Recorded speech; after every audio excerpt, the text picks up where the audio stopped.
ধর্ষকের মৃত্যুর আগে ধর্ষী তাকে মৃত্যুবরণ করতে হয়। এটা হচ্ছে আমাদের সোনার বাংলাদেশ। একজন ধর্ষকের জীবনের মূল্যটা এত বেশি যে তাকে ফাঁসির মঞ্চে দাঁড় করা যাবে না।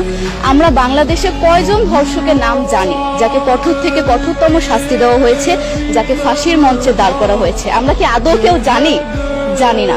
অথচ আমরা কতগুলো যারা ধর্ষিত হয়েছে তাদের নাম জানি। অনেক বড় এই লিস্ট, আসলে অনেক বড়, বলে শেষ করা যাবে না।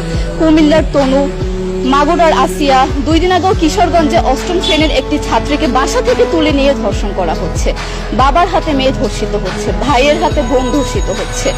আমরা আসলে নিরাপদটা কোথায়? আমার মনে হচ্ছে আমরা যেন আইয়ামে জাহিলিয়া যুগে চলে গিয়েছি। মাঝে মধ্যে মনে হয় এর থেকেও খারাপ সময় আছি আমরা, কারণ ওই যুগে মেয়েরা অ্যাটলিস্ট সম্মান নিয়ে মৃত্যুবরণ করতে পারত। জন্মের পরপর জ্যান্ত মাটিতে পুঁতে দেওয়া হতো, আর আমাদের ধর্ষণ করে নির্মমভাবে তারপর মৃত্যুবরণ করতে হচ্ছে।